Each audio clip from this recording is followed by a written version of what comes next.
Hi, everyone. My name is Bruce Lombardo, and today with me, while I paint figurines, is my friend Janet from another planet. Janet, how are you today? I'm good. Excellent. The movie we just watched, probably one of your more favorite films, from what I understand of you. You really like the movie Swordfish, right? hmm Loved it. You saw that movie in theaters, or no? Yeah, I think so. My sister invited me to go. Interesting little film. hmm It is it's a favorite around a lot of Gen Xers I know that really thought it was just a fun popcorn film. Nothing wrong with popcorn films, okay? I'm not trying to bust anybody's balls for loving popcorn movies. They're amazing. They're great. Yeah.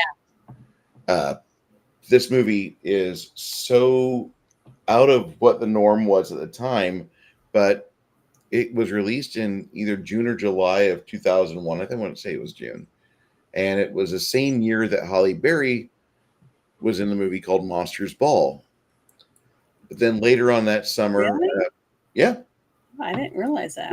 this was her gearing up to be nude in Monsters Ball. She had to get her confidence up, and it wasn't there yet.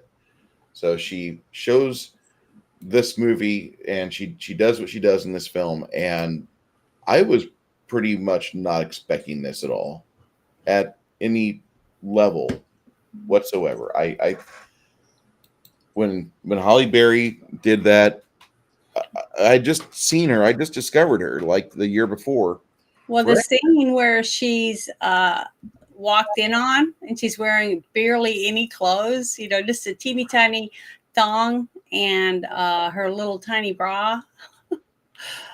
To me, she seemed more vulnerable than she did when she was sitting with that thing in front of her, sunning or reading a book. So, you know, So if we have friends that are out there that want to see this movie, there is a version of it on YouTube. I mhm. would not recommend. Do not recommend because the comment section for Swordfish via YouTube are Mhm. already starting to get populated with why'd you cut out the scene where Holly Berry puts down the newspaper she's got bikini top on. You're not going to see the goods, kids. Don't watch this. It's really not an R. It is free this month, but don't do that.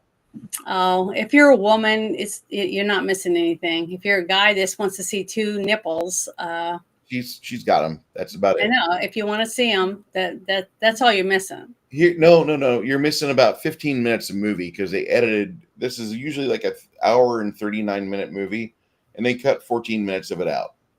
I don't know why YouTube feels they have to do this, but whenever you watch this film, be looking for the minute counter for at least an hour and 39 minutes. hmm If you're watching that, you're seeing the theatrical cut like we did. To my knowledge, there's not a director's cut, hmm but this is something that you want to make yourself aware of. There's two versions of this movie, one of which has been sanitized. I don't know what else is out of it, but the movie has some wonkiness to it because John Travolta kind of comes off like a spook in this film. And hmm I think if they edit his character too much, he's going to just turn into this like random bad Yeah, guy. but I don't think that that's the stuff they edit out.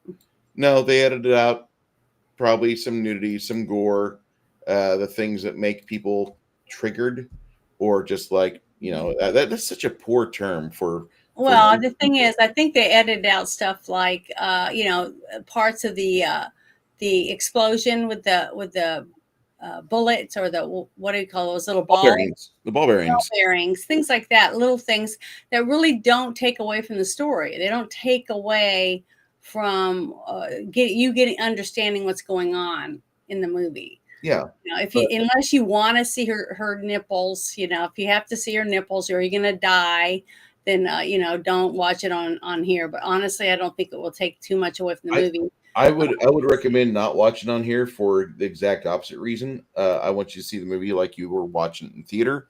I want you to see it with all Yeah, the but if it's free and they already have it, it's they already it have doesn't. YouTube. They might as well watch it on YouTube. Is what I'm trying to say. Save them a few dollars, and then if they really like it, then go get the director's cut somewhere else and Yeah. watch it. But there's plenty of good versions of this or good locations on the web where you can find this film. And Mhm. I think it stands up on the fact that there's a lot of implied violence with the talk of the terrorism. The start of the film, you have John Travolta kind of being he's pretty much just aberrant. He's willing to kill people to make a point, and he's willing to be just a bad, nasty guy to make a point. But Yeah, at the beginning, because at the beginning of the movie, you thinking he's a like a gangster that's just sells drugs and makes money, that way. He's a drug seller or gun seller, yeah, terrorist type person. but But as it goes as on, yeah, as it unfolds. he comes off like an inside guy that's got something. He's got an agenda, and he's got there's definitely things he's going to do to make his life enriched and to make other people's lives almost meaningless. And he comes off as a very good villain in this movie. I was really impressed with how the movie held up 2 decades after I saw it, because I've not Mhm. seen it since. And for those of you wanting to know about why is Janet got the name Helga on there, Helga's the name of the assistant that helps. She's not really an assistant. She helps him hack. Well, he I should Hugh try. Jackman's character just got out of prison for hacking into a government website and making some changes, and they caught him.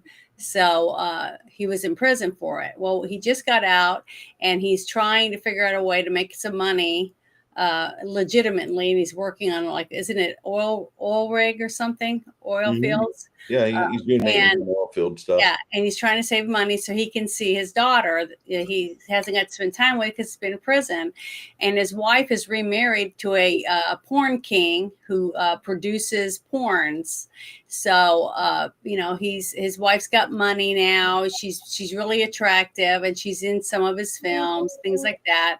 And he hates the fact that that's who's in charge, of his daughter's life now. So he's trying to figure out a way to be able to see his daughter again, because he's forbidden to see her because of his criminal past. So when Halle Berry's character approaches him, she's like Gabriel's woman. The bad guy, terrorist guy, and she's trying to get him to try out to see whether or not he can do this hacking job for him and make $10 million, so that maybe he can use that to help get his daughter, or get to see her, get partial custody, or to fight in court for her, even And though it's a criminal history. the lady that she is, it's Drea De Matteo, and you might recognize her from The Sopranos, where she played uh, Chris's girlfriend Adriana La Serva Hmm. and La Serva. She's But like a prostitute or a call girl no, in the she's not. movie. In this movie here, she's just a greedy mom. But Oh, I'm talking about Hilga. oh, Helga is the prostitute. Yeah, Yeah, Hilga and her friends, because that's how they're listed on IMDb. Is hooker. They're like high price call girls. So I couldn't dress up as Halle Berry, so I figured I'd dress up as another woman who had a very intricate part in making sure that Hugh Jackman got hired, because that's a hard scene too. I don't know if anybody's out there has been doing any type of acting jobs, but to get hired to be someone who goes down between someone's legs during the movie and be believable, I thought she did a pretty good job, Yeah, she and kept so a did straight he. face. So, and the fact that when she gets finished and she gets back in the chair and she tries to kiss him, I thought that was hilarious. It was very believable though, the whole scene, I thought. This is not my favorite hooker scene of all Celluloid. My favorite hooker scene is still the movie Running Scared with Paul Walker. That has the best. That has no wait. That's my second favorite hooker scene. My favorite hooker scene in all of Celluloid is still Super Mario Brothers, when they have the Latvian hookers trying to be dancers in a club, and it's not working out. Mario and Luigi just walk right past him to talk to King Koopa. Well, the other scene I thought was pretty good with the high class girlfriend of the mafia guy, Mhm. was that movie that we watched, and she's singing I'm your woman or whatever in Russian. Remember that Oh movie? God. What was the name of that movie? That Let's was great. I love that one. That scene was really good. She did a good job getting pissed off yes. because he told her to shut up. God, it was a good movie. It was all the spies that were getting together to fight back, and I can't remember the name of it right this minute, but that was one of my It's not favorites. Red, is it? You're not Yeah, talking Red. That's it. Okay. Remember her? Yeah. Yep. And she's wearing a cowboy hat and she's trying to sing a country western song. She's Trying Russian. trying to sing, Yeah, trying. it was hilarious. But yeah, that's I just felt I dressed up as the blonde bimbo, prostitute. We appreciate. I appreciate. My friends appreciate. But Um, that's why I'm dressed like this. I'm playing Hilda, her character. But yeah, I love this movie. I thought the movie had so many twists and turns, phenomenal acting, wonderful sets. The direction was great. I thought the director did a very good job at the angles that he used. Um, well, this director's he's a ex music director, so that's one of the reasons why the music and why the angles kind of keep changing. You have this very big not kinetic boring. energy. No, it's not boring at all. It's a very kinetic film, Hmm. and it capitalizes a lot at the soundtrack capitalizes a lot on the grooves of the time. So if you watch this movie, you're gonna be like, oh God, I remember this when it came out. And you're gonna feel like your gray hairs are disappearing for a little bit, but it is a very well done film. It consistently keeps evolving, and you see uh, kind of the perspective of the leads change as the movie continues on. But it's well worth your time if you've not seen Operation Swordfish. I call it Operation Swordfish because that's the movie that I was shown when I went to go see it way back in the day. And then the American version is Swordfish. I don't know why. I don't know why they changed it overseas. Um, I don't either. I've this always called it Swordfish. it's a very fun movie. You have everything that you want for a popcorn munching film. Great kinetic energy. The the cameras are properly placed. The scene at the beginning of the movie, a lot of people were harkened it back to a movie 2 years before this called The Matrix, where they used like 135 cameras rotating around an explosion, and the explosion wasn't explosive enough, so they added a little bit of CGI flair to it. But they still did a very Matrix-esque scene where they have an object in focus, then they do a whole half circle around it, photographing everybody as they get tossed to oblivion from this explosion. Which it was a fairly good explosion. There is some CGI in the film, but it's not really super distractive. There's a big difference. Uh, did you like Holly Berry's character? Yeah, so I thought it was very believable. And what was interesting about it is the way that they manipulated people. Halle Berry and John Travolta's character were very good at the misdirection that they talked about over and over again. And I love the fact that they started the movie towards the end of the movie in Mhm. that one scene and worked your way back to that exact scene to find out what was going on and why they were doing that, because they were robbing a bank, but they weren't actually taking money from the bank. They were using their systems, their computer system, to connect to the World Wide Web, I guess, the World Wide Banking Web. And that was what was so important. And the whole scene where I'm clenching my fist was where he had his daughter and he's trying to leave, walking away, and the whole thing starts going, doo, doo, shutting down. So he got caught trying to steal. But remember what he said when Gabriel landed in the helicopter in the one scene with the senator, right? The senator that knew who he was, because Sam it was Shepard. almost like I've gone to 4 or 5 different spaces with government people in there that talk ex-government. And there's a woman, and she's been on my show, the After Hours, a colonel. She's a retired colonel.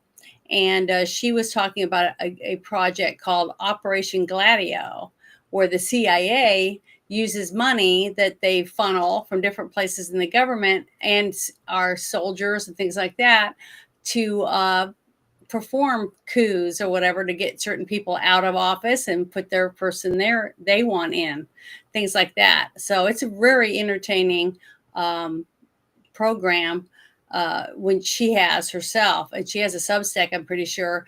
But you need to look her up. Her name's Townsend, Colonel Townsend, or something like that. Okay. Just send me a message on my Discord or my X, and I will send you her links, because she's very good if you're into intrigue, but you want real intrigue that's about our real government, about the CIA and stuff. Just ask me about that, because that's what that's one reason why I asked Bruce to put this movie on the list, is because there's so many similarities to the Gabriel character, and having people like that in our government. Then that's all they do. They just do whatever they want, basically. And they don't like being on a leash, as we find out what happens to the senator, because he was playing with the wrong person. You know what I mean? But the fact that he would get a helicopter and land right there where the senator's out there fishing, without Secret Service or whatever. Kind of a dick move. Yeah, it was kind of a dick move, but he did it because that's how deep he was in the government. And I thought it was very interesting, because he said, "I've changed my face so many times, I don't even know who I am anymore." I love that line that he used, because basically that's what was it, MK Ultra? If you listen to any of RFK Jr.'s or RFK Jr.'s speeches that he's done about it, that's what he talks about. He talks about how our government has brainwashed soldiers and other people using chemicals, which is drugs, and other torture, whatever, to get people to be slaves for the government and do what they're told, commit violence or whatever. So I just love it. I thought this movie made a lot of that very realistic. There was a movie that came out years ago with Mel Gibson. I can't remember, what's it called? The Pelican Breach or something? In brief. And he was like everybody thought he was nuts, but he wasn't. Everything he was saying was true. Oh no, that's conspiracy theory. Oh, well, that movie, that one, that also reminds me of this. He's got Julia Roberts and Pat Stewart is in that film. Mm-hmm. Yeah, yeah. Mm-hmm. I think I asked you to put that on the list too. Reciting all the stuff that the government's gotten involved with and just completely fucked up. Whenever you buy a catcher in the rye, there's a little wire transmit that goes over to DC, hey, one of your pets is over here. Mm-hmm. That's a very interesting film. This movie came at a really odd time, because they were talking about, not really odd time. Let me restate this.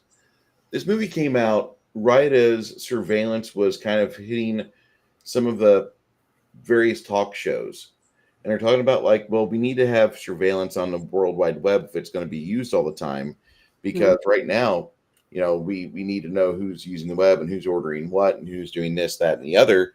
And other people were like, no, we need it to be a place for anonymity, where people can talk, where people can. Who was telling you that in the movie? So as we watch this film, that's one of the key statements made in this movie. Mm-hmm. And unfortunately, 3 months after this movie is released, we have the greatest tragedy committed upon the American people by our own government, because that's exactly who fucking did it. And you're not going to convince me otherwise. I've seen episodes, I've seen footage, I've seen actual footage on actual tapes, not digital footage, of the fucking towers, of everything going on. And there used to be a company that was CIA and government tied called BNSF. And BNSF got into everything, but you guys might just remember BNSF as being one, there was a railway division, if I remember right. But secondly, there was a BNSF media. And one of the media things they did, they tried getting into Hollywood, and they always tried to tell people, we get a hold of things and we just make them bigger and better. And apparently some spooks took that mindset, and it's bad enough we have airliners going into the trade towers, but then to plant explosives directly into the buildings, that's just fucking criminal. And those people that are responsible for that, they'll never see a light. They'll never see a dark day inside a jail cell or a prison cell. So this movie came out at an odd time. This was kind of like somebody was trying to wake us up. Hey, you guys need to be made aware there's enemies within your midst, and they're the guys that you're paying taxes to. Not everybody in Washington's a dickhead, but there's a lot of people there that are taking money and putting operations in place that don't really benefit you, me, or some guy in Missouri. So just be made aware of that. And it's been like that for generations. It'll continue to be like that for generations. Mm-hmm. Sadly, as much as I would like to think we have, Return of the King going on, he's only there for 4 years. And even if Vance gets in, that cabinet's going to be diluted with a bunch of commie pieces of shit that'll further the goals of the U.S. government, not those. Maybe. Sorry. I don't have a lot of faith in the government. I love the guys we vote in. I despise the bureaucrats that never leave. That's my biggest problem. Somebody's got to take Trump's place, and we just have to pay attention to who it is that we feel deserves to take his place by the jobs that they're doing. Okay, I'm going to ask you this because this was put to me last week after we listened to a different podcast. But a friend of mine asked me, she says, do you think the Biden we saw for 4 years was the Joe Biden that was going around and talking to people? Or do you think if it was the real Biden, do you think he's been chemically altered to be a dunce and just stumble around looking for ice cream? And I said, I think that's closer to anything else that I've heard lately, because Biden was completely unmasked in the final year and a half trying to sell, somebody's trying to sell Kamala to us. And I think he was an old man with dementia, and they drugged him up just to make him be able to do the little bit that he was able to do. That's what I believe. Because many times when he first came out, the first year, he had tons and tons of bruises on his hands and stuff. Yeah. And that's from having tons of IVs. Every time he's in a plane or in a car, they're giving him IV to give him more, pump him full of whatever, Adderall or whatever they have to get him to have a pulse. He was literally a puppet. Yeah, he was drugged up 24/7. And that's why I said his wife should be arrested for elder abuse for letting them do that to him just to keep him alive. A lot of people, undercover people from Tucker's people, and what's the other guy's name? Damn it. The one that sued for $1 billion or whatever for saying the school wasn't really attacked by a terrorist or whatever. I can't remember. Alex Jones, him. You're talking about both of their people from both of their teams said that they had people inside that told them that basically he walked around naked, yelling and climbing on stuff. He was just messed up. And that's why they kept him locked up most of the time. Do you honestly believe someone they kept in the basement that only had very few hundred people show up at all the different things that he did and get 81 million votes? This is the way. They cheated their way in. They got him in there, dunce in chief, and he was just they basically had him strapped on a dolly and pushed him around. And changed his diaper, and that's basically what we had. And that's coming out. More and more evidence is going to come out saying he was not fit before he was even elected. And I knew he wouldn't be on a second term because there's no way. He was a zombie already. So, and I know that Trump won't run again. So hopefully I've been paying attention to a lot of people that I feel could take his position, and we'll just have to wait and see. But as of right now, I think so far, J.D. Vance went from a young, poor kid that was raised by a single mother to somebody who might have potentially be president of the United States. And I think he has a chance to do that. So we'll have to wait and see. I'm not going to put all my eggs in one basket and say I don't trust anybody. I have to trust someone. Okay. I didn't trust Trump at first.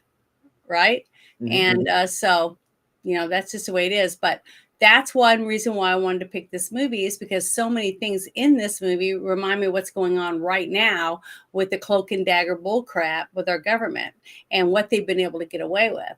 And I love at the very ending when you see the yacht pulling away and then you see it turns into a television screen, basically talking about some person with a name from another country. Last name that sounds like familiar, from Gazi or whatever, Yeah. Gaza, whatever. And then you see it blow up, like all the ships that Trump and Hegseth and them are taking out, filled with drugs coming to our country. And we should do that. We're supposed to be America first, and other countries should be their country first. Yeah. If they cared about their people, they should take care of their people first, not everyone else. Cater to everyone else, spend your money on everyone else and not your own people. That's not a government that I would vote for. And that's why I voted for Trump. So. Hi, baby girl. I'm glad you love this movie and you own it. It's a very good film. Shadow, there's a link in the chat here for Janet's chat. You go over there and you can watch 85-minute edit of the movie. There is a hour and 39 theatrical version out there as well. Both of them are pretty good. One of them, you're not going to see Halle Berry's boobs. If you're okay with that, 85 minutes is a good movie. Okay. It's a great movie. But yeah, it's the whole concept of intertwining. Okay. You have a man, Gabriel, who started out, from what we can gather a little bit, that as a soldier or whatever, believing what he was doing was the right thing for the country, basically, whether he was brainwashed into it or whether they were MK Ultra into it, right? Yeah. Or whether he just nuts, and thinks he's helping the country because he's a terrorist or whatever. But he, just like he said at the very beginning, everyone wants a happy ending, right? So basically, he was intertwining and giving us the idea that government is involved in making movies and wanting people to root for the right side, and he was trying to fulfill that basically with his job. And his job was working for the government. And you had a senator that was involved. And then the whole thing about Halle Berry saying that she worked for DEA, she was DEA, was to keep the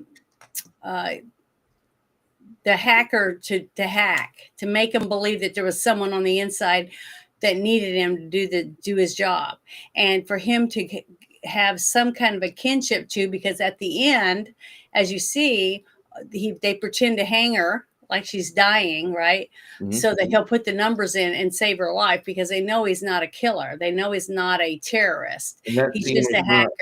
That scene was not added in by the Mossad for you to think that there would be like little Jewish kids that get hurt. That absolutely would never happen.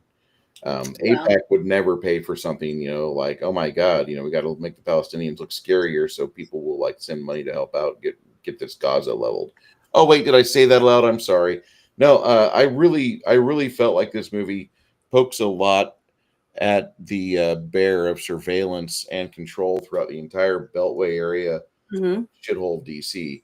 And I think it's kind of interesting how the entire movie just never once really stops to check its own pulse and make sure that, like, all right, do you still believe us? Okay, we're going to keep going here. And it just consistently churns. It's a good movie. And it's not just that, it's different layers of different things going on all the time. Okay. Yep. You go from the one cop who was the original person that put the hacker in jail, right? To begin with, for breaking into the government website.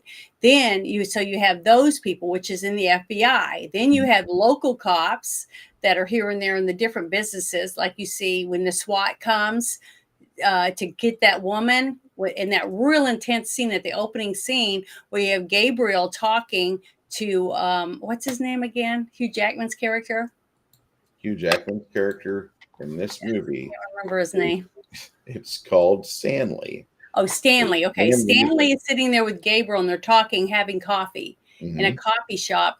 And then he explains to him that, well, you can't do any of those things to transfer the money if you don't have a bank. And then he goes, look across the street. So he looks, and that's when you realize that's the opening scene is in that bank, and in that bank is where most of the stuff happens with the kidnapped people that they have taken. They ram two big Humvees into the bank. Then there's a big armored bus that pulls up right in front.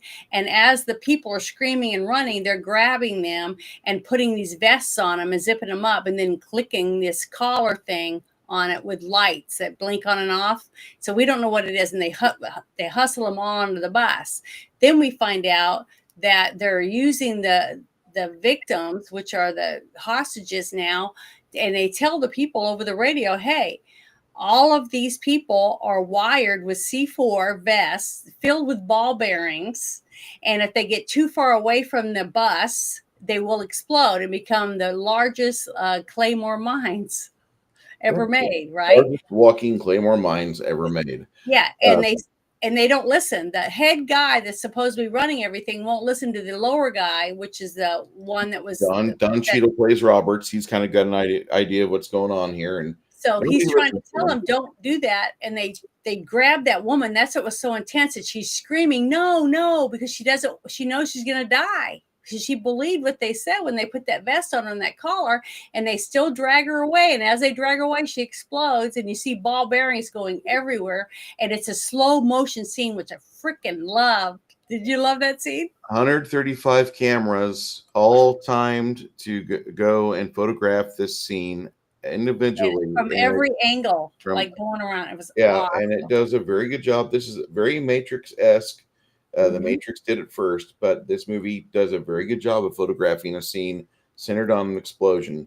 And I thought that was really well done. I'm not going to besmirch that. There's a little bit of CGI in there to kind of highlight some things. Give a little but bit more. It came out in 1991, so 2001. Oh, 2001. Okay. Yeah, 3 months before the towers came down. Oh, that's right. And this movie kind of warned us about that. But this is a very, very fun film and very well put together. We have a comment in chat I've had on screen for a second. Bruce, are you familiar with the rumors that Osama bin Laden worked for the CIA under the alias Tim Osman? That's not the only alias I've heard he worked under. There was other aliases I heard he had, and he was pretty useful to us until he realized that we're probably not going to do any good for your country. And then all of a sudden he turns, and he does his thing. And I believe he was involved after that with the 1993 attack when they used a Ryder truck to try to use a fertilizer shipment. Oklahoma City? No. The basement of the World Trade Center had a Ryder truck.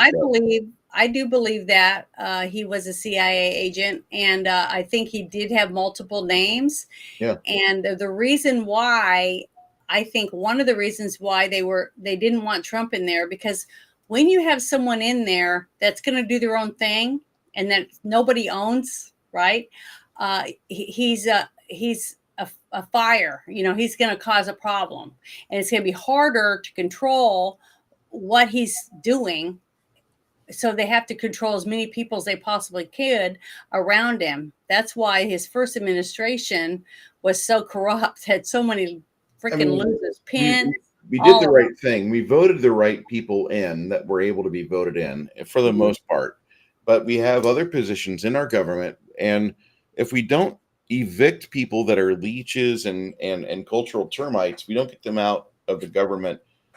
No matter how much work we do from the outside in, the inside's still corrupt. And therefore, the cancer is not going to go away. You're going to have these people embedded in government. And that's time wasted until it gets resolved. That's why I believe that now that Trump's in there and they're bringing out all this information about Obama, a lot of this stuff we're not going to be able to do much about it. The underlings definitely, but I don't know what's going to happen with Obama because we've never had something like this happen before. I just don't know what type of what's going to happen with him or how we're going to be able to punish him for some of this stuff, even if we have tons of evidence. I just don't know how we're going to work this out, because I do think he was paid for by the government to do certain things, and that's why we got a clean house. Yep. But we got to have it come out anyways, even if we can't, hang him or whatever for treason.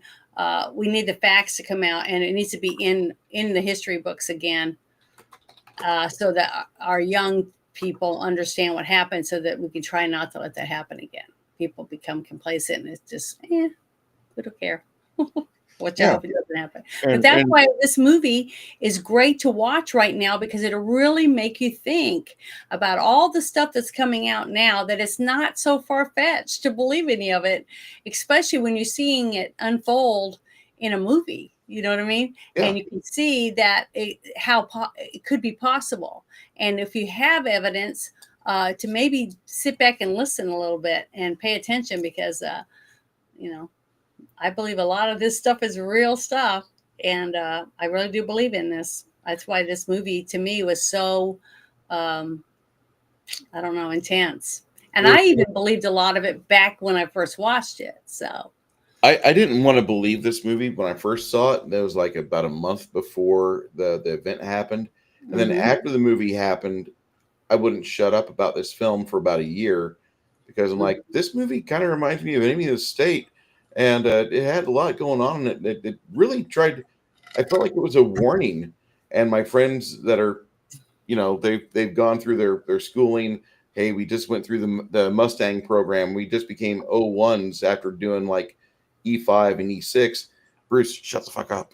And I'm like, what? And that was something that kind of got passed around with the beers that night. The Enemy State movie has Gene Hackman and Will Smith in it. Probably Will Smith's finest movie. If I look at his entire career, he did a really good job for a lot of different films. But I think Enemy of the State's his best film. And that movie has Gene Hackman in it as the supporting actor. like Gene Hackman. Fucking amazing film. And it touches on a lot of this as well. This is before everybody had a website. 1996 was a magical time. You guys will never know what it's like to live in 1996, when your favorite movie might not have a movie website attached to it. There might not be trailers available for it. There might not be media feed going on every 2 hours about your most upcoming favorite Disney Plus show. The 90s are a period of time we will never get back. And as much as I would love to, sadly, that time passed. And now, now I look back. When I look back, I don't even look back at the 90s. I look back at 2019. 2019 was a magical time, because if you had a 401k going on, it was going on. And the elites come along and they're like, we got to do event 205 and figure out how to stop the middlemen, the merchant class, from getting ahead in life, because we have to put everybody in financial slavery. And that's exactly what fucking happened with the COOF, with the Wuhan flu. Here we are today. And what do you do, Bruce? Well, I paint miniatures and I suck shit in grease. So that's what we do. And Janet just gets on her Patreon and does live streams, and she does a lot of good movie reviews, and she talks to a lot of fine people in various shared chats on the X, or what used to be called Twitter. Yeah, I don't. You're the only one I do reviews with. You can go do reviews with other people if you so choose. I know, but I haven't. That's what I'm saying. I understand that, and I value you either way if you want to do it with me exclusively or otherwise. But like the other day, we started talking about movies for like 5 minutes, and it was a split panel between me, Bear, James. We were all talking about the movie that I don't really want to name much, and they were like, some of them loved it, some of them were like, God, that movie sucks. And I was just like, okay, well, you guys kind of convinced me to maybe let it go another 6 months. Maybe if I can stomach Jack Black for 2 hours, maybe I'll look at it. I know for the longest time, Jack Black was put out there. Anytime Jack Black had something new going on, here comes MTV's commercials and advertising every fucking thing he does. Even whenever they were selling the Never Ending Story 3, when that first came out, that got a lot of commercial play in the Midwest. Oh, you have to see this movie. It's got Jack Black in it. I don't want to see anything with that guy's name in it. I'm sorry, that doesn't appeal to me. And then, God damn it, he's just one actor that I really wish the agenda hadn't gotten behind. Whatever he says, he must read it verbatim off the script, because he is a darling of the media. He still is today. He's on Disney Plus and in the Star Wars movies or Star Wars shows. All right, I'll shut up about JB now. This film really is a good movie to have on with your kids. It's a good movie to share with them, to show them the technology level that we had at the time. Not everybody's got smartphones and such. And Which one? This movie? Yeah, this movie here. Oh, well, it depends on how old your kid is, whether I'd want them to watch it. With the one scene at the beginning, where a girl gets down between his legs while he's trying to hack. I would watch this with a 12-year-old child. Well, I would. He's already going to watch shit when he's 8 years old. If you give your kid a tablet at grandma's house, he's running in the other room. Yeah, but that's different. If a kid does it on his own and he knows he's not supposed to do that, that's one thing. But a parent sitting down with their kid watching it, no, I don't. A 12-year-old kid, absolutely I would, because I know for a fact if my kid's going over to his buddy's house, they're going to watch stuff. They're going to get on the internet. They're going to watch HBO or Skinamax or whatever it is when my viewing time. And at the very worst, my kid's going to see his very first blowjob with Hugh Jackman when he's 12 years old. Oh my God, that's going to ruin him forever. No more Bible study for you, young man. That's as a parent, I wouldn't. Well, as a parent, I would. And I mean, I think I like this movie. Okay, he's already playing Call of Duty, so the gore's not going to affect him. I mean, the fuckers running around on Fortnite bitching about the fact there's no sniper scope or the shit on that game. And how do we know? Well, when I squeeze this thing here, or I pull this trigger on the Xbox controller on the mouse, I don't see a big red splotch on the back and have that guy go up. No, the 12 years old kid's making decisions on what he's going to watch anyway. He's already making decisions what movies he wants to have in his collection. If he's thinking of hard copy media. If not, he's thinking I need to get hard drives so I can have all the stuff from blah blah blah blah blah blah. But this movie is not that bad. And in all honesty, like, okay, there's some things that are adult themed. Yeah, I would rather my child be open-minded enough to where he could see that certain things are going to go on. And no matter how much of a good person he might be, if I save myself till I'm 17 to watch this, or if I save myself till I'm 12, neither of them change the outcome of the movie. It does have a very convincing narrative that no matter what you think the good guy side might be on, it's not going to be so cut and dried. They fucking tell you it's a show in this film. And 12-year-old kid, my 12-year-old kid watching this, I could just see a little boy looking at me like, Dad, is that what happens with bad people? That's what happens with bad people. Because I know that question would pop out of the kid's mouth. Because when Cecil watched it, he had a 14-year-old kid with him. And the 14-year-old's like, man, do you think he did well enough to hack? And I'm like, well, obviously Hugh Jackman's brains didn't go splatter everywhere. Mm-hmm. The other hacker wasn't so lucky. He got shot from a different angle. He didn't even make it to the tryout stage. So obviously they had their idea of who would be a better hacker in the first place. I think this movie stands up well enough to where I think a man should show this. I'll even put this out here. A parent should be the one to introduce their kids to Vice. The reason why I say that is that as an Italian man, my father took me to my grandfather's house and I had my first cups of wine there. Not cups all in one day. You get a quarter cup for this year. You get a quarter cup for this year. You just get a little bit. Each serving is only like 2 ounces. And you get accustomed to it. And the kid doesn't go ape shit on alcohol. I really don't drink to excess. I drink maybe 3 a day. I'm kind of kicking myself for not grabbing beers right now because I have an overstock of beer in my fridge. I need to drink it, suck it down. That way I don't have to move it at the end of the month in my new house. But the thing is that my parents introduced me to Vice. My dad is there, and my dad was there. He watched a few movies that had excessive nudity and gore. But he wanted to be the one to do that. That way he could monitor my response and be there to answer questions whenever there was anything going on in the movie that I had a question about. So you can't say, like, I don't think they should be 12. I don't think they should be 8. I don't think they should be 17. The parent will figure it out. The parent. Yeah, that's what I was saying. And I'm already telling you, if I had a kid that was 12, I wouldn't feel comfortable watching this with them. Well, in today's age, I don't have a choice as to what games EA markets, but if they're going to keep marketing Call of Duty or Modern Warfare, I can guarantee you when my kid goes over to somebody else's house, somebody's going to have a console and they're going to fire up some military sim shooter, and my kid's going to see someone's skull rocking off someone's neck, and Mhm. they're going to go ape shit over that. Like, oh my God, let's do that again. And they're going to try to do that 50 times in 2 hours.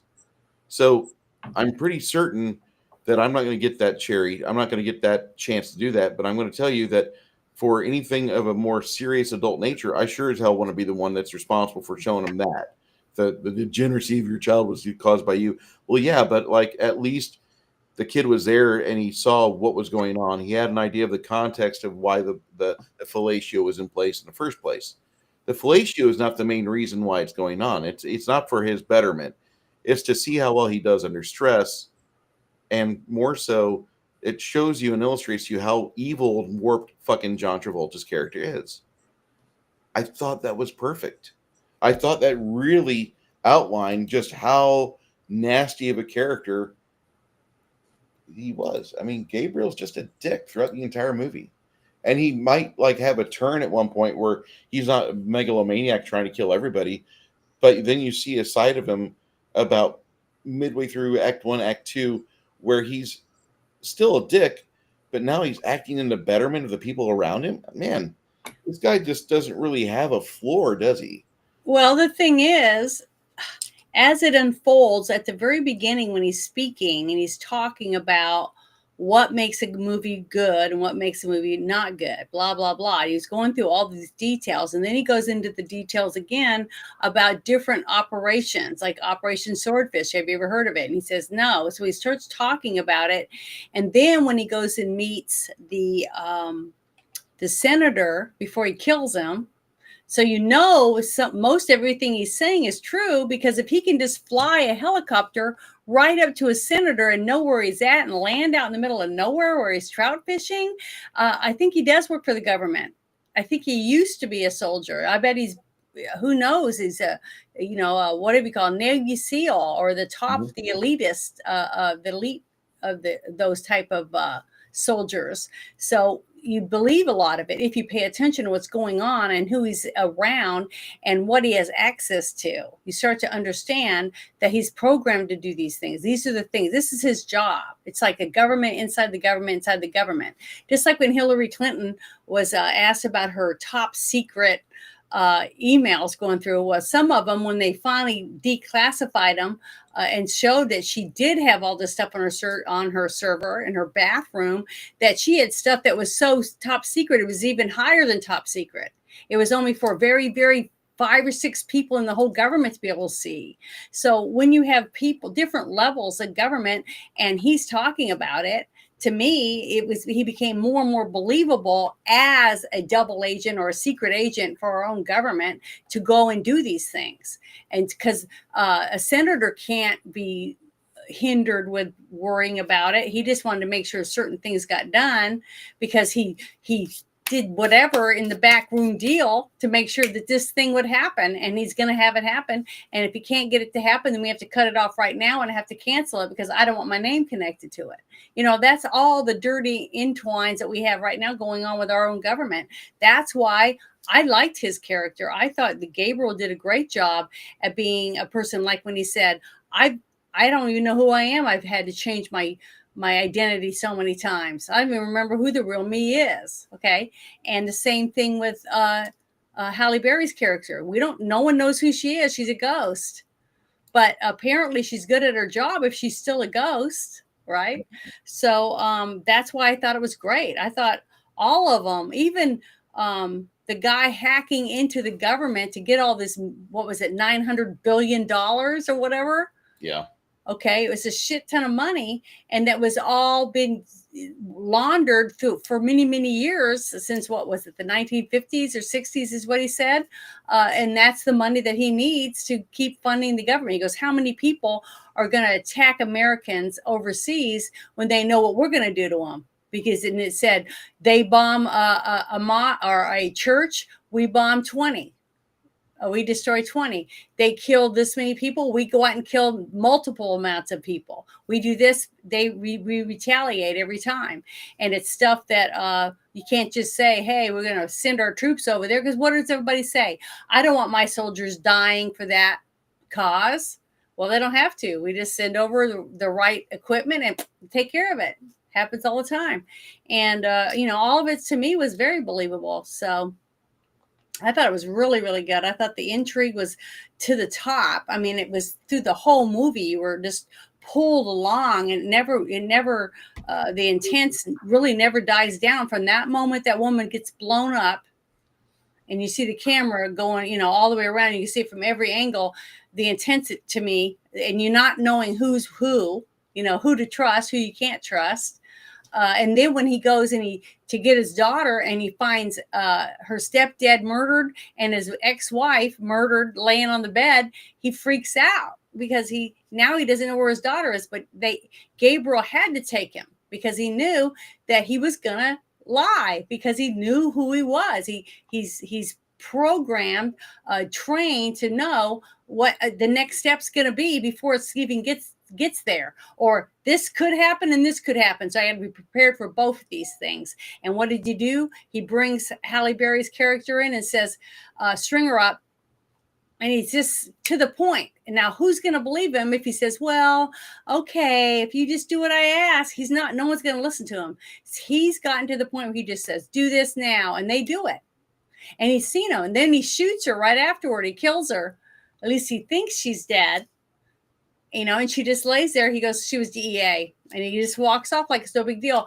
He's believable, and he has to be. He cannot doubt himself at all if he's going to be successful. I thought it was tremendous. I thought he did a tremendous job. I love I love the movie. I thought it does a very good job, very, very vicious job of yanking you as a viewer along through this fucking roller coaster ride.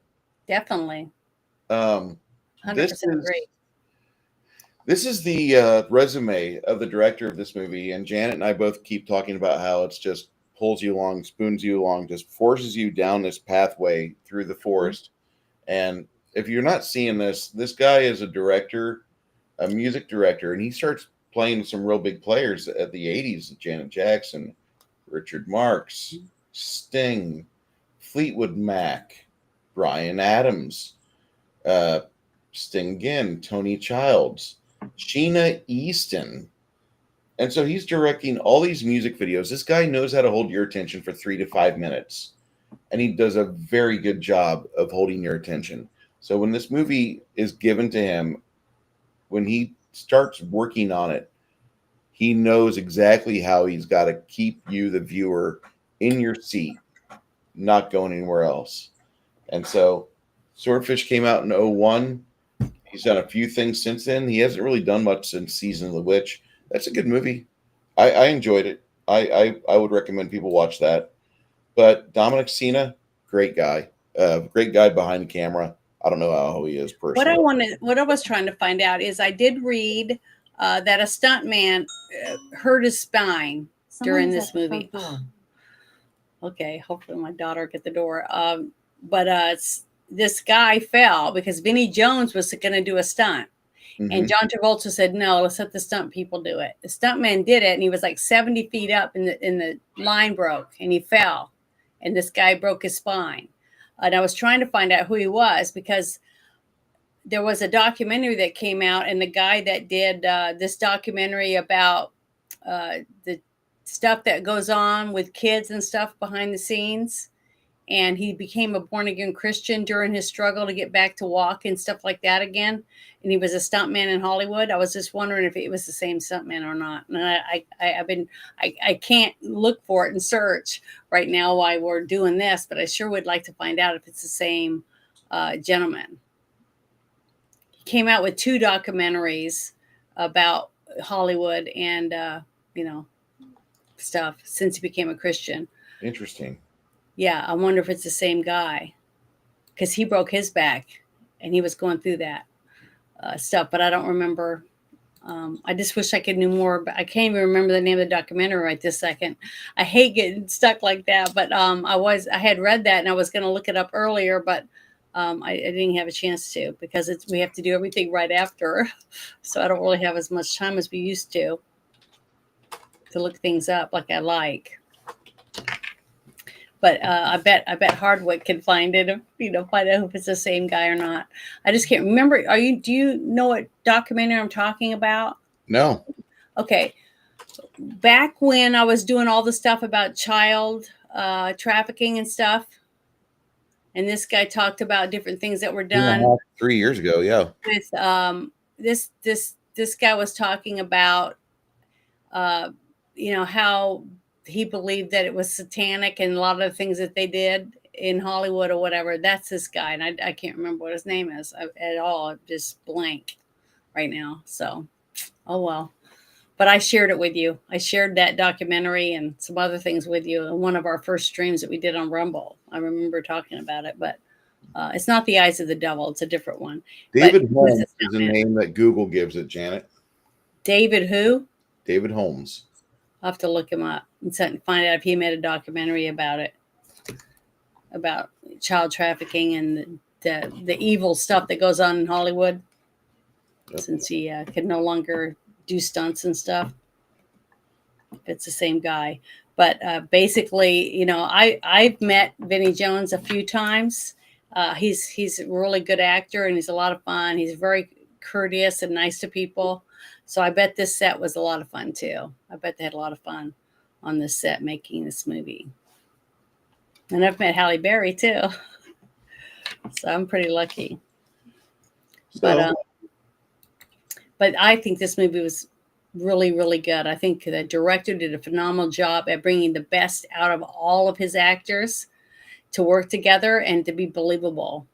The arguments between the FBI agents, the little things, just that to me is what makes a movie really good. If you have one really good actor, but they just don't work, they don't connect, it can ruin the movie. Like Mr. Brooks. I love Mr. Brooks. To me, I felt the same way. I felt like there was good chemistry between the actors in the movie to be believable between each other. Like the scene where he's in the apartment, he's going to let that guy kill someone and he pees himself, all that stuff. Everything about the way they reacted to each other in the movie was, you got a good director when you can get your actors to react to each other. You know what I mean? Mm-hmm. Realistically. And definitely saw that in this whole movie. The scenes with Hugh Jackman and John Travolta were very tense. And there was like underlining, like each of them would look at each other, not knowing what to expect going to come next. And the scene where he's in the car and they're being chased to have a hit done on Gabriel, right? And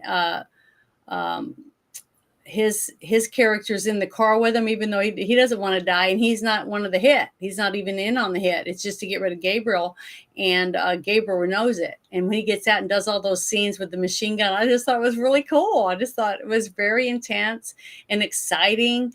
I just think, even for, there's not really even any romance in this. There's hints of seduction and intrigue when it comes, the chemistry, like with Halle Berry puts her hand on his thigh and he goes, "I thought you were Gabriel's." So there's like a smoldering something in there, and that's what she's for. That's her whole job, is to use that chemistry that she has on the people that she's trying to manipulate into doing the job that they need done. I just loved it. To me, and that's a real Black Widow, and we have that in the government. Like, what was it? What was her name? Mara Hardy or something? I can't remember. She was like one of the most famous spies. I know who you're talking about. I just can't think of her damn name. I can't either, but she was a seductress, basically. She could get men to do things that they normally wouldn't do. And you got to have a special talent to do that. And then you got the character of Black Widow in the Marvel comics. And basically, that's how she started out. She was an assassin, but she had to be a seductress also to get into where she needed to be and to get into vulnerable spots that other people wouldn't be able to, because she used sex and seduction and said the right things and knew what to say and when to say it. She was like in her genetic makeup. It's kind of funny because a woman doesn't really have to do a whole lot of work in order to get a man to do what she wants. A guy that's trained would know. Yeah, Just a like guy 007. You have to have someone else that can get in there in the cracks, unlike just some dumb bimbo at the coffee shop. Hi, hey, you want to meet me later for lunch? It can't be something like that. It's got to be somebody who takes control of the situation and gets them to say yes, even though they don't want to, or they know it's not the right thing, but they do it anyways. That's the kind of woman you got to have. And that's what Halle Berry's character was. She was believable. When I remember the first time I watched it and then she got shot, I thought she really was dead. And then when later on, when you see her withdrawing the money from the bank, you realize it was all an act just to get the guy to do the job he needed to do. And they needed it done. He said, I don't want to kill people. I don't want to kidnap your daughter. You made me. See, he puts it back on the other people because they really believe that they're doing the right thing. That's what makes it so good and so tense and exciting to me, I feel. And I think other people that would watch it, I think they might feel the same way. If they're, that's why I thought it was so good for now, because today it's like we're living in it. We're watching our government as we're getting more and more declassified documents. We're going, what the blank? Our government was involved in this and that and this. NFL, everybody's involved in all this bullshit. P. Diddy parties, all, just so much shit. It's just tons and tons of criminal stuff going on everywhere. Even churches, churches, every nook and cranny of everything has crime, criminals and scummy, disgusting people that you can't trust anyone. It's really scary. And that's why I thought it was so good. Sorry, I'll shut up for a few minutes to give you some time to talk. I thought it was really good. Movie is going to be 26 years old in June of next year, 25 years old in June of next year. If you've seen this film, give us your score. I'll have Janet read off the score that you have for it. Mm-hmm. Next week, we're going to be watching a movie from 2008. Kind of coming up a little bit, but I'm on a kick for more Hugh Jackman because he's really a good fucking actor. And I don't know if many people saw a movie called Deception back in the day, but this is a movie that it's directed by Marcel Langenegger and Mark Baumbach with Ewan McGregor, Hugh Jackman, and Michelle Williams. Let's check out the trailer.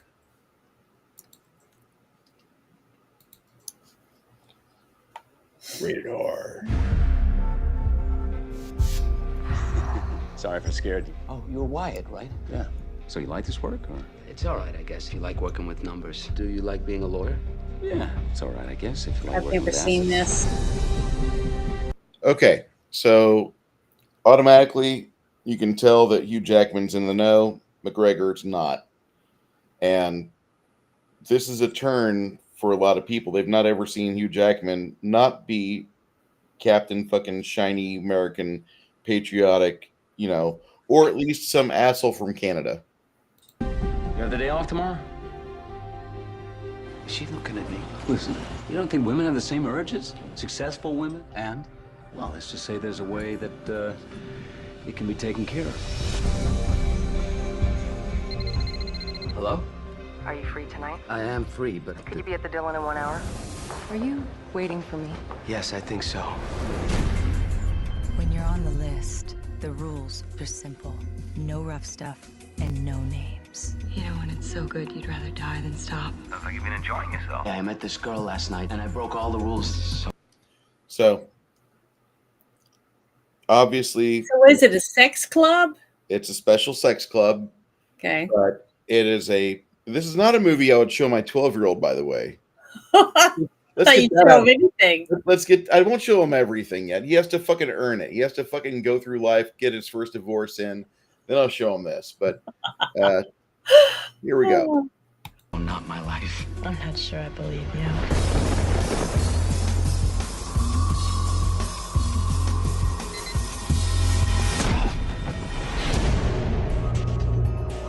Detective, you've got to find her. A woman whose name you don't know. All I know about her is her first name starts with an S. I'm trying to get hold of Wyatt. There is no one by this name working in this firm. Is she a prostitute? She's a friend.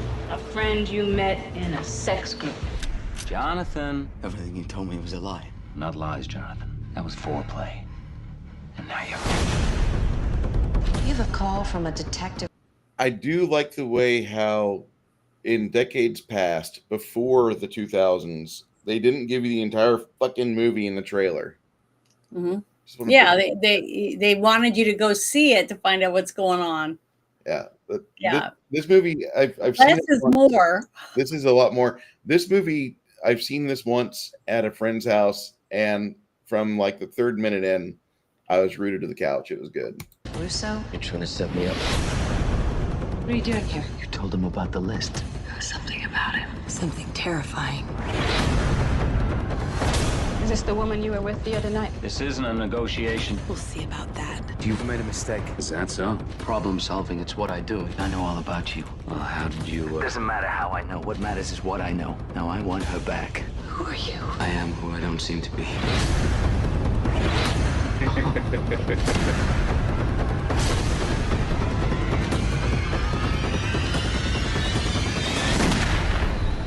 have no idea what I'm capable of. Yeah, I'm intrigued simply for the fact that how does that kind of stuff happen in a sex group? You know, the only thing that I have to figure out when I get to watch it is the fact that if you meet someone in this group, right, and you're not supposed to tell them your name, but you know what they look like because they're not wearing masks or anything. Mm-hmm. And what if you go to a meeting for your job and that person's there sitting across from you? See, the whole thing is, I don't know, it just seems kind of not believable that you wouldn't bump into these people somewhere in the business world if they're all involved in that. To be secret, you know what I mean? And that reminded me of something. I found one flaw in the movie that we watched. And it's the first time I remember seeing it, so I wanted to bring it up. The scene where you see him, Gabriel, walk to the car after that flipped a couple times and blew up or started on fire, the people that were trying to assassinate him. Remember when he goes over there? Yep. Well, when he did and he walked away, he put his hand on the door of that car and then walked off. So they would have his fingerprints. So that was one mistake that I did see that they made in the movie that we just watched. And I want to remind people that if you want to watch that movie Deception next week with us, send me a DM or a message or whatever, or to Bruce on X or Discord, and let us know so you can watch the movie with us next week around 12:30 Central Time. So we got like about 100 people watching. If you guys will enter your information on your movie review of this, if you saw it, that'd be great. We do have one review down here at the bottom. Go ahead, Janet, read this. It's from our friend Josh. Oh, it's a well-placed action popcorn flick, and I'd give it a solid 70 out of 100. It's not the most accurate hacker film, but it isn't the worst I've seen. It holds up after 20 plus years as well, worth viewing. The only thing is, I didn't see it as a hacker film. They just needed a hacker to help them with their whole scheme about getting $900 billion. It's a quality heist film, I thought. Yeah, to me, it was a heist action drama. That's what it seemed like to me. Not really a hacker movie. Thank you, baby girl. It is a good movie. I like it. I'm gonna rate this Swordfish on the same lines as what he did. I'm gonna give it a 70 out of 100. I think it's the kinetic energy of it well worth outshines any real issues that a person might have with it. There are some issues with the show, but they're really not huge, glaringly obvious. It's not like watching Carrie Fisher tongue punch Mark Hamill's mouth in Empire Strikes Back 2 and have you argue for the next 3 decades. But there's some small things here and there, and it does warrant a little bit of discussion. Again, I would definitely let my teenage kid watch this movie. It's not the worst they're going to see, and at the very least, if they're in my house, I get a chance to intercept any questions they've got before they run off to the internet and get poorly schooled by Grok. Actually, Grok is the best of the AIs I've seen so far. Janet, how do you view this movie? Is this a Well, 90? I'm definitely going to rate it higher than you guys did. I don't know why you guys would rate it lower than some of the other bombs, movies that I thought were a lot worse than this. The acting was high quality from all the leads. The story was believable. The sets were phenomenal. The backdrop was great. The action was good. There was very few mistakes that I saw. And I thought everybody did a great job. So I definitely I'd rate it at least a 9 out of 10 stars. I mean, I thought it was really, really good when it comes to all that for intrigue, and it kept your attention through the whole thing. The music didn't pull you out of it. The editing was excellent. The casting director did a great job picking each person, and their chemistry was good together. All the characters didn't seem like a character was just there for no reason. You know what I'm saying? Everybody had a purpose. Everybody's got a purpose did their job. So I definitely am going to rate it higher than that. Let me defend my 7 out of 10. No, that's fine. You can rate it whatever you want. I'm just saying I think it was a lot better of a movie than that. The reason I'm rating it quote unquote so low is because I think this is one of those movies that actually does a good job of holding its worth over 30 years or over 20 years. Mm-hmm. The problem with the movie that I have is what pulls me out of it is the music. I think the music score is the worst part about it. It's not horrible. It's just excessively 2000s. Like it completely dates this movie to back then. Like I usually don't get all weepy about watching the towers falling anymore. I can generally watch the towers disaster going on and on on repeat almost. But the moment that somebody starts, dropping the music at the time, that's when the feelings start. With this movie, the feelings kind of ended because I remember this excessive club mix that the movie had, and I remember all of that, and that kind of pulls me out of it. I understand that's like the standard sound of a 2000s or late 90s movie. Do not watch Tomb Raider with Angelina Jolie unless you love a lot of bass. If you love a lot of bass, crank that fucker up. That's going to take you back. But this movie kills it with the soundtrack whenever I'm trying to get immersed in like all the double dealings and all the double crosses and what's going on with Sam Shepard and why is he such a dick and why is there a helicopter landing in the pond, and then like I got some Casio keyboard stuff going on because we don't have synthesizers in the 2000s, and that if this movie had been made in the 1980s, it definitely would have had a Casio keyboard musician from Tangerine Dream or somewhere else making this music for it, or the worst case scenario, Alan Parsons Project. But the soundtrack is the worst part about this movie. It's not a bad soundtrack. It's listenable when you drive. It is not a soundtrack that I felt paired well with the movie all the way through. Because all the way through the movie, it's this soundtrack. If you start the movie on one song and then you get to the end of the movie, there's not a single portion of the movie where it feels like they've altered the theme a bit. This movie is 99 or an hour and 39 minutes of techno music or early techno music from start to finish. And that's the worst part about the film. It's not bad. It's just that was the only part of the movie I probably will watch it with a mute next time and with the captions. And it doesn't use extreme ad nauseum like the shit in the 90s. There's a Tony Scott film called Domino. Great movie. Watch it once and you're like, wow, that was great. It had a lot of high energy in it. You watch it the second time, if you've had a beer, you want to vomit because the camera never stays steady, and it's one of those movies, and it kind of has a soundtrack to boot because Domino is not exactly drug free. Well, I I think liked the music. I thought the music fit for what the lifestyle of the person they were all trying to get, which was Gabriel's character. Mhm. They were trying to find out who he was, who he worked for, and they wanted to find out why this person was trying to hire one of these. Well, first off, they wanted to hire that one world-renowned hacker, which was not supposed to ever come back to the United States of America, but he was there. So that immediately made him wonder what was going on. They just didn't realize how big it was going to be. The thing is, when Halle Berry's character says she's DEI, okay, to get him to believe her, CIA. huh? She's CIA. No, she wasn't. She worked for Gabriel.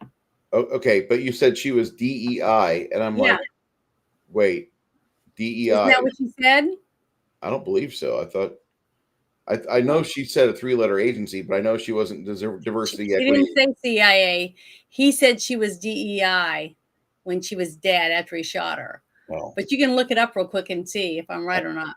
But the reason she told him that was to get him because he saw her, he walked in on her, and she planned on him walking in on her when she's at a vulnerable part in her life where she's dressing. A woman getting dressed and being startled where she whips out a weapon and he's like, what's going on? You either got to tell me this or whatever. You know all about me, blah, blah, blah. It was like a bonding thing. And she knew exactly how to play him. And that's what her job is. Just like I said, she's a Black Widow and she's working for Gabriel to get him to help him get this guy to hack for them because they knew they needed this person that could get in there and that had probably, because of his past, put back doors in to make it more accessible to get back in later on. Even though, because all hackers don't believe they're ever going to get caught. They think they're the best one. And to use that against him, the whole scene where she put his hand on his leg and knowing that Gabriel's going to come back in, and the scene where she was vulnerable without her clothes on and Gabriel's down the hallway, he wouldn't normally say, Ginger, like he's coming, but he did that to intensify the moment between them where he takes the wire and she knew she sold it as soon as he put that in his pocket. See what I mean? She knew she did her job, but we didn't. You don't realize that until later on when you see her live at the end of the movie, going and get the money transferred to all the different accounts, even amount of money that he had helped hack and get because he thought his daughter's life was in danger. But just like Gabriel said, you made me do this. I didn't want to involve your daughter in this. You did. See, because he already knew that he was going to do something like that to stop him from being able to get the money. So they had to take the daughter because she was already there. See, he already knew before he knew he was even going to do it, what he was going to do, because he knows the people he's hiring and bringing in. See, that's what made it so phenomenal of a movie. And the story was just so good. I don't even know. We didn't even talk about the writer, but the script writer was kick ass to keep you on a thin line, a thread. You're walking on a thread the whole time in pins and needles, not knowing who's going to fuck the other person over or who's involved in what. There's so many things going on at one time. You cannot stop watching. You want to watch it. And to me, the music never took me out of that. And the music followed the high impact of the whole story to me. At least that's how I felt through the movie. And I hope the other people get to watch it, agree with me. And if you have seen it, you can tell us in the chat whether or not you thought it was any good or whether you liked the music or you didn't, or if you liked the acting or what you felt was the best in the movie. But to me, I thought it was definitely a 9 out of 10 stars. That's how I rate it. And I thought it was great. I mean, it's right up there with a bunch of other movies. The Prestige, I gave it the exact same rating. I thought it was an excellent done movie. Story was great. It kept you on the tightrope. You didn't know who was good, who was bad, who was involved, who wasn't, until the end, like you're supposed to. It keeps you thinking and guessing, and I love that. I love a movie that I don't have it when you get to the ending and you go, oh, I already knew it from the beginning. And makes you leave the movie theater going, oh, well, another one of those. But I didn't have it figured out the first time I watched it. And it was still very intriguing and still great acting all the way through, even though I've seen this multiple times. I still would watch it again. The writer for this movie, he wrote dialogue for Bruce Willis in Live Free or Die Hard or Die Hard 4. Mm-hmm. And instead, they used that same dialogue for A Good Day to Die Hard, which came out in 2013. We shan't talk about that movie ever. That is a bad movie. That is a horrible movie. I'm sorry it's part of the Die Hard franchise. It is a bad movie. There's no way to... It makes Live Free or Die Hard look like a masterpiece. And the first 3 Die Hard films look fucking immaculate. Mm-hmm. He directed a movie in '98 called Thursday. And then he... what's his name? Skip Woods. Skip Woods. Swordfish, A Good Day to Die Hard, executive producers. Sabotage in 2014, an Arnold film that I've not seen all the way through Hitman? He wrote Hitman? He wrote... Or the second one? I believe this is a game. I'm not certain. Oh. Well, Hitman was freaking great movie, too. This is apparently part 2, or Hitman from 2015. And I never saw this. I never knew this movie existed. I thought this was a video game because it's a Hitman series. But he wrote for the Hitman movie, and it's not sitting horribly. It's at 5.7. Those are generally watchable. But I'll have to share this. Okay. So here's the Hitman film that I just clicked on. But apparently it's on Prime Video. And Agent 47. There's another one with Timothy Olyphant. It's not horrible. It's actually kind of enjoyable. This has got Angela. I thought it was very intense. Not as good as this movie, though. Definitely not. No, the movie we just watched was really fucking good, I thought. I thought it for a 25-year-old film and 24-year-old film, it does a very good job of conveying everything it needs to within an hour and 39-minute runtime. It did very well. Mm-hmm. I thought so. I thought it was very well done. Directed by Alexander Bach. Not going to worry about that. Anyway, Skip Woods was producer for Hitman, Agent 47. Sabotage, not a very well received Arnold film, I might add. Most Arnold movies are really high up, like a 6.1 or 2.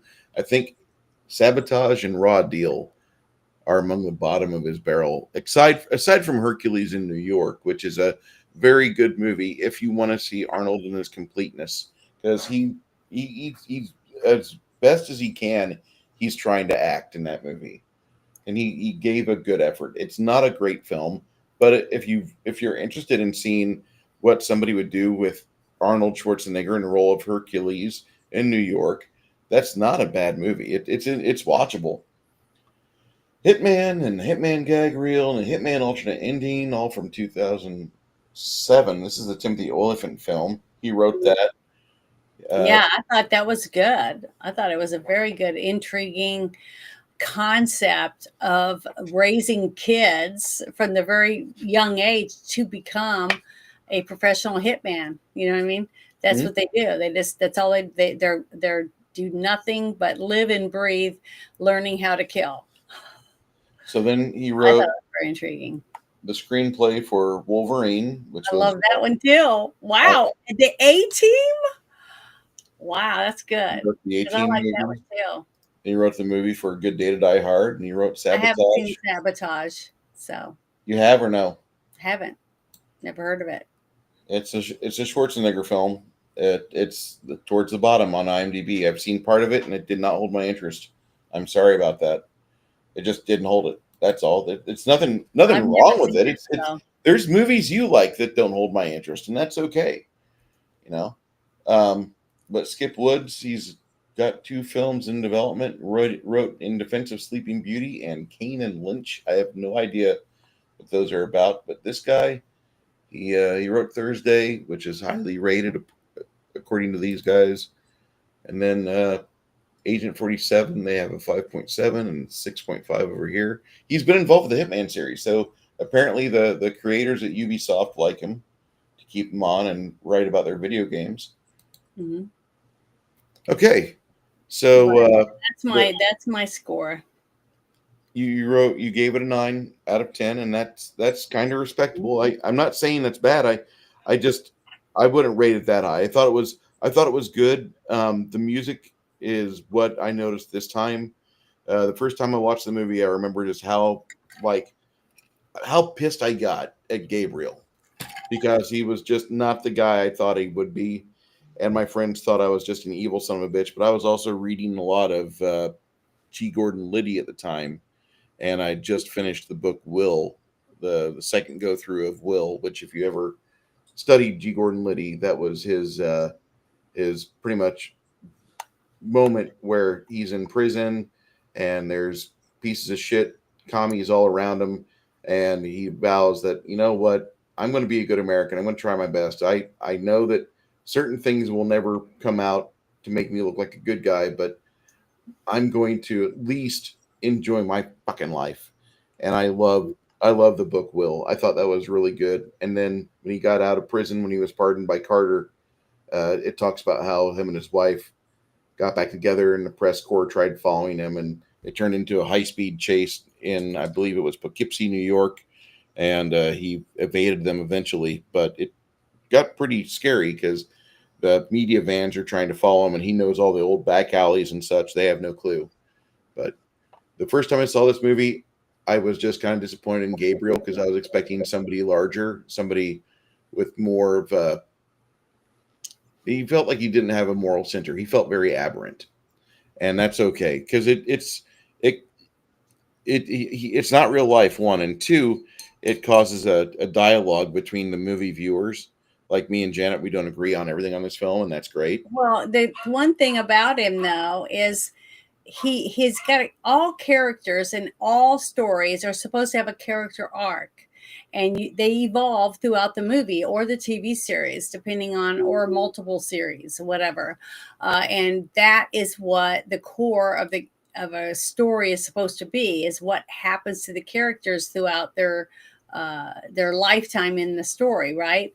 So if you think right off the bat from watching it from the very beginning that you see it, it's during a robbery of a bank, what you think, and you see the way he talks and the way he's commanding the scene, right? Like an arrogant dickhead, okay? Because that's what he's supposed to be, a bank robber at the time, and that's what everybody's supposed to believe he is. But then once that scene's over and it goes back to the beginning where they first you see the guy coming into the airport, and then they end up confiscating him basically because they realize that who he is, and they're keeping him. They're delaying it because they got a blip on their facial recognition stuff. That's part of the story too, was where they're talking about the using, what was it? I'm trying to find it. Let me look for it real quick. Damn it. Janet, can I the technical the part where they're using facial recognition and they're tracking you online, and they're doing all this, and that was the beginning of people talking about, I don't want to be tracked, I don't want them to know where I'm at, but now everybody has a cell phone, so they always know where you are. We always leave a digital trail wherever we go. Yeah, so basically that's what it was starting off, was that part of it. Then you think he's a terrible terrorist, like the guy that did the Oklahoma City bombing. So you're thinking of him in that term. But as his character evolves through the movie, you realize that he works for the government. He's been doing it for 30 years, basically, doing these type of things where he gets the money, he gets rid of the people that he's told to get rid of. He goes in unseen, takes what he needs, does whatever, and gets out. And he's part of the government. And our government's been doing this all along. Over and over again. Yeah. So basically, you find out through his character who he is by his character arc. So he isn't just a terrorist. He's not just I need alcohol. a person that robs banks or kidnaps people. He's not that. He's basically the strong arm of our government. That's basically what his character is. And it's played out, and he ends up killing a senator. And a lot of people would applaud that, because we got rid of part of the government. That's the problem. A crooked piece of shit And that's what he was doing. He was hiring someone to take people out. And what did he do when he was told no, that I'm not going to quit doing this because you're the one that wanted me to do this? I've changed my I don't even know who I am anymore. I've changed my persona so many times for doing jobs for you, basically. So when he said, no, I'm not quitting, the senator gets on the phone and calls some other crooked people and says, take this guy out. They bring him in and he takes all of them out. So you are learning he's a very strong-willed military person, works in the CIA or the DEA or DEI or whatever. I don't remember. I can't remember now. DEA. It's the DEA. Was it DEA? Okay, Yes. the DEA. That's what she said. She works for the DEI, Department of Internal Affairs, No, whatever it is. Drug Enforcement Agency. Huh? Drug Enforcement Agency. It's always about drugs. Oh. It's always Okay. about drugs. Get those ferried in. We can. That's control that. what's DEA stand for? Drug Enforcement Drug Enforcement Agency. Is that what it said she was supposed to be? I believe so. Okay, well, I'll have to look it up because I still want to know for sure. But the thing is that that's why I rated it as high as I did, because I felt that all the character arcs, you see a father who gets out of prison, he's a criminal and he wants to do better for his daughter. He loves her and he wants to make a relationship with her, but he needs money to fight against the porn king, basically. And he wants to do it, but since it seems like easy money, he wants to do that. But when he goes through that interview, he starts to change his mind, and she has to be sent in to make him come back, by making him think that there's more there than there is, that type of thing. So they all did their parts. They all had character arcs, and they all did a phenomenal job because she had to make him follow through, which she did. And he thought that she died because of it. And he got his daughter back. So it all worked out, and he didn't get in the middle of anything because they did kidnap his daughter, and they felt like he didn't have a choice, basically. So it all worked out, just like what she said. It's all going to work out, and you're going to get your daughter back. That's because they already knew they were going to kill her husband or her to get him his daughter back. See, so they did kill people that really weren't involved, that were just low life porn producers, you know what I mean? So they did do bad things, but they did it they felt for the betterment of the millions of people in the United States of America, that type of thing. So it depends on where you're sitting when you watch a movie, whether you think that they're communists and they deserve to die, or if you believe that you want to be in a socialist country, or whether that sound like it's optional. If you're communist, you deserve to die. No, I'm just But the saying. thing is, everybody gets to die. It's just communists die. It's just what I'm saying, depending on where you're sitting when you're watching the movie, where you are here, on what you're going to take out of the movie, just like any movie, we all do that. So to me, from the first time I watched it till now, I still feel the same way. I still feel like they all played their part. They all did what they had to do or felt they did. But in this movie, as actors, I thought the movie was intriguing. It held me through the whole movie, and I didn't feel like any of it was terrible enough to give it a worse rating, because I didn't think there was enough mistakes or anything in it to bring it down. And usually editing is one of the biggest things for me. It's not always the music. Sometimes it's the music, but not very often. Usually the music is not as irritating as it could be. But editing is really one of the big things for me. If it looks all chopped up, or the story doesn't connect properly and there's gaps, which this one didn't. It was almost like it was just filmed straight through. You know what I mean?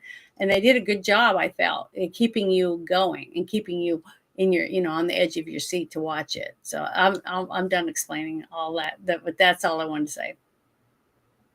I think that kind of wraps up the discussion we had for the stream. I mean, this was a very well put together movie with a good cast, good crew. I want to see more, and so next week we're going to watch more Hugh Jackman. But Janet, can I borrow $2,000? I need $20,000, Janet. I wish I had it. Do you have That would be great. $20,000 for me? Let me show you why Bruce needs. I wish I did. I'll show you why. This is why. I want to film shit like this. This makes me so happy that we are in this society. You got a cell phone. You can make your own movie. Pretty much. I need the volume up on this. Yep, the volume is up. Timeline is excited about 20K. Okay. It's trying to figure out how to close the dishwasher. This is a robot you hired to do housework. Well, you bought for $20,000 or you rent for $500 a week.